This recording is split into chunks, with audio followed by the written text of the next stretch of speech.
नमस्कार. रमिरास रेसिपीमध्ये तुमचं सर्वांचं खूप खूप खूप स्वागत. आज आपल्याला गणेश चतुर्थीनिमित्त गणपती बाप्पांच्या नैवेद्याकरता मस्त असे बिस्किटासारखे खुसखुशीत गव्हाच्या पिठाचे तळणीचे मोदक तयार करायचे. करायला अगदी सोपे आहेत, खायला खूप मस्त लागतात. हे मोदक 10 ते 15 दिवस आरामात टिकतात. तर गव्हाच्या पिठाचे तळणीचे मोदक तयार करण्यासाठी आपल्याला काय काय साहित्य लागणार आहे ते लगेचच बघूया. जर माझ्या रेसिपीज तुम्हाला बघायला आवडत असतील तर एक लाईक जरूर करा. आणि जे कोणी आता माझ्या रेसिपीज नव्याने बघत आहेत त्यांनी माझ्या चॅनेलला जरूर सबस्क्राईब सुद्धा करा. आता आपल्याला मस्त असे बिस्किटासारखे खुसखुशीत गव्हाच्या पिठाचे तळणीचे मोदक तयार करायचे. तर आपण साहित्य बघूया काय काय घेतलंय ते. इथे 2 कप ओला नारळ खरवडून घेतलाय. सारख्याच कपाने 1 कप भरून गुळ घेतलाय सुरीने कापून.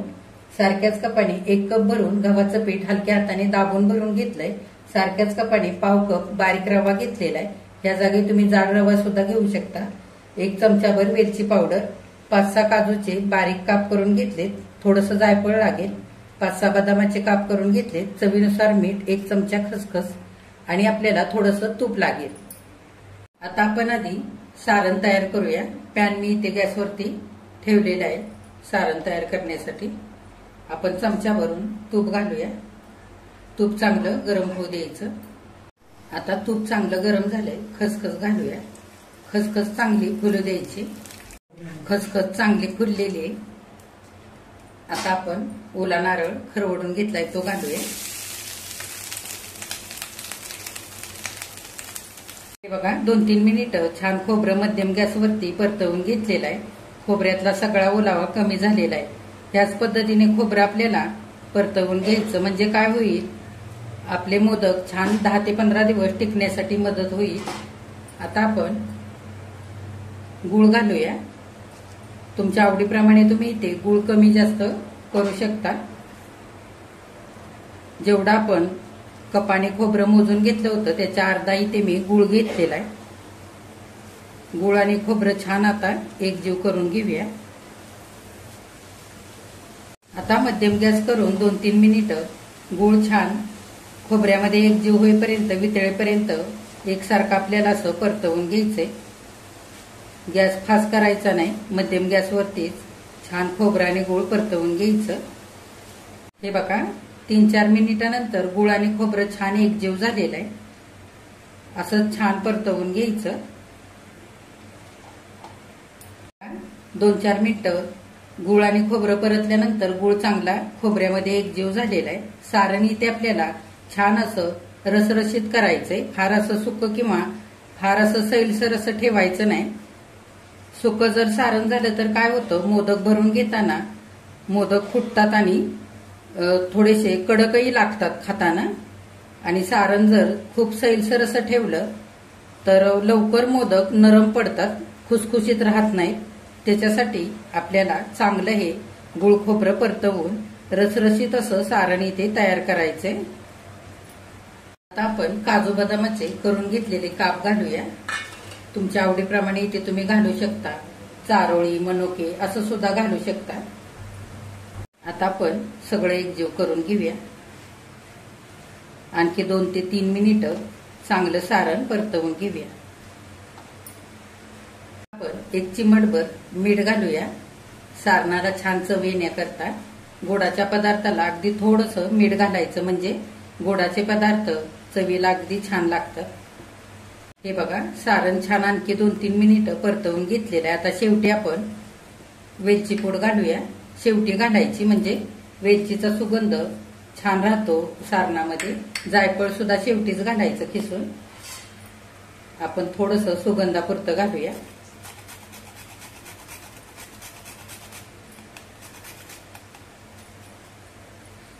सगळं चांगलं एकजीव करून घेऊया. बघा वेलची पूड आणि जायफळ घातल्यानंतर मिनिटभर सगळं सारण चांगलं परतवून झालेलं आहे. आपलं इथे सारण छान असं तयार झालेलं आहे. फार असं सुकं सुकं पण झालं नाही आणि ओलसर सुद्धा झालेलं नाही. हे बघा ह्या पद्धतीने. आता हे सारण आपल्याला दुसऱ्या भांड्यामध्ये काढून ठेवायचंय. गरम कढईमध्ये असंच ठेवायचं नाही, नाहीतर हे सारण सगळं कडक होऊन जाईल. बघा सारण मी काढून ठेवलेलं आहे थंड होण्याकरता. आता आपण मोदकाच्या पारीचं पीठ मळूया. परातीमध्ये गव्हाचं पीठ घेऊया. आपण मोदक छान खुसखुशीत होण्याकरता बारीक रवा घालूया. जर तुमच्याकडे जाड रवा असेल तर तो मिक्सरवरती थोडासा बारीक फिरवून घ्यायचा, म्हणजे छान असा बारीक होतो. आता आपण चवीनुसार थोडंसं मीठ घालूया. आता आपण मोहन घालण्यासाठी बिना वितळलेले इथे मी 1 चमचाभर तूप घेतलंय, ते घालूया. आता आपण घातलेलं तूप सगळं पिठाला चोळून चोळून लावून घेऊया. असं छान सगळीकडे पिठाला चोळून लावायचं, म्हणजे आपले मोदक छान बिस्किटासारखे खुसखुशीत तयार होतात. थोडं थोडं पाणी घालून आपल्याला इथे छान सगळं पीठ घट्ट असं मळून घ्यायचंय. थोडं थोडं पाणी घालायचं, एकदम न घालता थोडं थोडं घालत पाणी आपल्याला घट्ट इथे पीठ मळायचंय. हे बघा, थोडं थोडं पाणी घालून इथे मी असं घट्टसर पीठ मळून घेतलंय आणि थोडासा तुपाचा हात लावलेला आहे वरून. पीठ आपलं वरून सुकू नये म्हणून फारही सैल ठेवलेलं नाही. आपण पुरीला कसं पीठ मळतो अगदी तसं इथे मळून घेतलेलं आहे. 1 कप भरून पाणी घेतलं होतं पीठ मळण्यासाठी, त्यातलं पाव कप इतकंच पाणी आपल्याला इथे लागलेलं आहे. आता आपण 10 मिनिटं झाकून ठेवूया पीठ, म्हणजे चांगलं मुरलं जाईल. आता आपण मोदकाच्या पारीचं पीठ मळून ठेवलं होतं मुरण्यासाठी. 10 मिनिटं झालेले. हे बघा, पीठ इथे छान मुरलेलं आहे. आता आपण मोदक करायला घेऊया. आता आपण मोदकाची पारी तयार करण्यासाठी छोटे छोटे गोळे तयार करूया.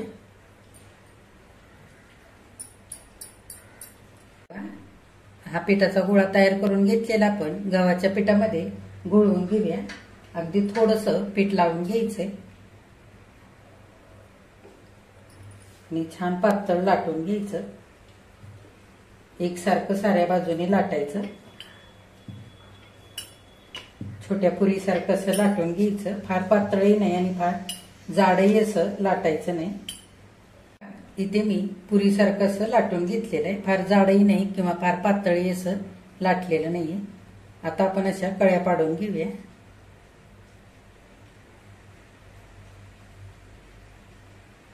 अशा जवळ पाडायच्या.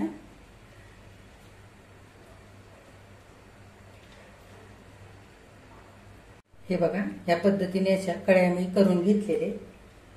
आता आपण सारण भरूया. असं छान दाबून भरायचं. भरपूर सारण घालायचं, म्हणजे मोदकाला चव छान लागते.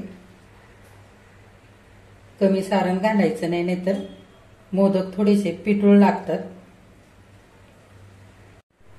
मोदकाच्या कळ्या सगळ्या एका साईडने अशा करून घ्यायच्या. ज्या साईडने आपल्याला मोदक छान असा वळून घ्यायचा आहे त्या साईडला अशा करून घ्यायच्या हाताने आणि मोदक असा फिरवून मिटवून घ्यायचा. हे बघा,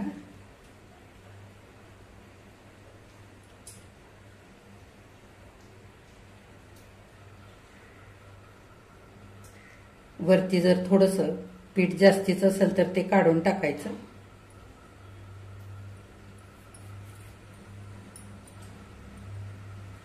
हे बघा, असा छान कळीदार मोदक आपला इथे तयार झालेला आहे. आणखी एक मोदक तयार करण्यासाठी इथे मी छोटी पुरी लाटून घेतलेली.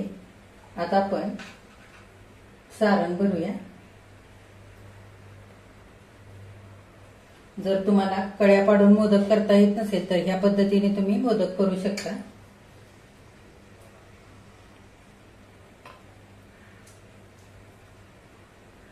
हे बघा, आपण पोळीला कसा उंडा तयार करतो पोळीचा, अगदी तसाच हा करून घ्यायचा आहे. असं सगळं पीठ जुळवून घ्यायचं. छान असं मिटवून घ्यायचं. इथे मोदकाला जास्तीचं जाडसर असं टोक ठेवायचं नाही, नाहीतर खाताना इथे जास्तीचं पीठ लागतं. हे बघा, ह्या पद्धतीने छान असा मोदक तयार झालेला आहे. तुम्ही कोणत्याही पद्धतीने हे मोदक तयार करू शकता. आता आपण उरलेले सगळे मोदक असेच तयार करून घेऊया.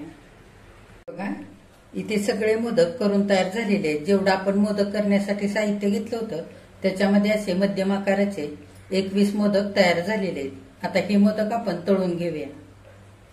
इथे मी मोदक तळण्यासाठी तेल गरम करायला ठेवलेलं आहे. तेल चांगलं गरम झालेलं आहे. आपण गॅस मध्यम करूया आणि मोदक तळण्यासाठी तेलामध्ये घालूया.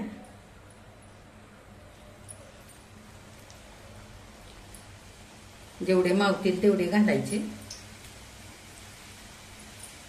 छान सोनेरी रंगावरती सगळ्या बाजूने एकसारखे तळून घ्यायचे.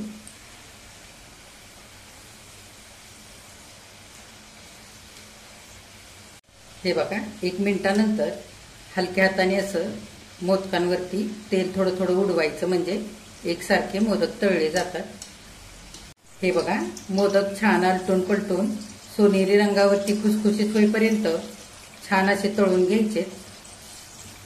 हे बघा, थोडेसे असे हलवून घ्यायचे, म्हणजे सगळ्या बाजूने एकसारखा छान सोनेरी रंग येतो आणि सगळ्या बाजूने सारखे मोदक तळले जातात. आता 3-4 मिनिटं बघा, मध्यम गॅसवरती चांगले मोदक इथे तळलेले आहेत. काढून घेऊया. मस्त रंग आलेला आहे. आणखी आपण मोदक तळण्यासाठी घालूया.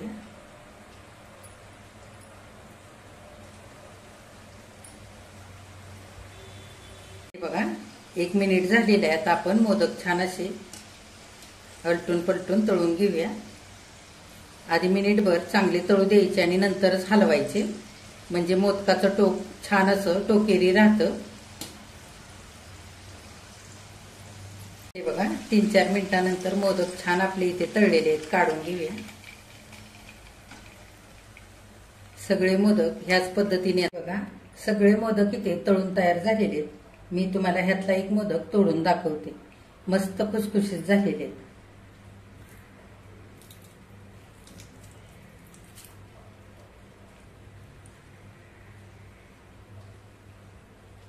आता आपण हे मोदक एका दुसऱ्या ताटामध्ये काढूया. गणेश चतुर्थीनिमित्त गणपती बाप्पांच्या नैवेद्याकरता गव्हाच्या पिठाचे मस्त असे बिस्किटासारखे खुसखुशीत तळणीचे मोदक इथे करून तयार झालेले आहेत. किती छान झालेत बघा. रंग सुद्धा खूप सुरेख आलेला आहे. असे तळणीचे मोदक तुम्ही गणपती बाप्पांच्या नैवेद्याकरता बनवू शकता, किंवा गणपती बाप्पांच्या आरतीसाठी लहान मुलं येतात त्यांना प्रसाद म्हणून द्यायला असे मोदक तुम्ही बनवू शकता. हे मोदक 10 ते 15 दिवस आरामात टिकतात.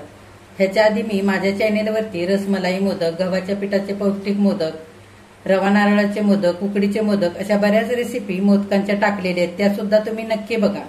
आणि असे गणपती बाप्पांच्या नैवेद्याकरता गव्हाच्या पिठाचे तळणीचे मोदक नक्की करून बघा. तुम्ही केलेले मोदक कसे तयार झाले ते कमेंट करून मला नक्की सांगा. आजची रेसिपी जर आवडली असेल तर एक लाईक सुद्धा करा. आणि जे कोणी आता माझ्या रेसिपीज नव्याने बघत आहेत त्यांनी माझ्या चॅनेलला जरूर सबस्क्राईब सुद्धा करा.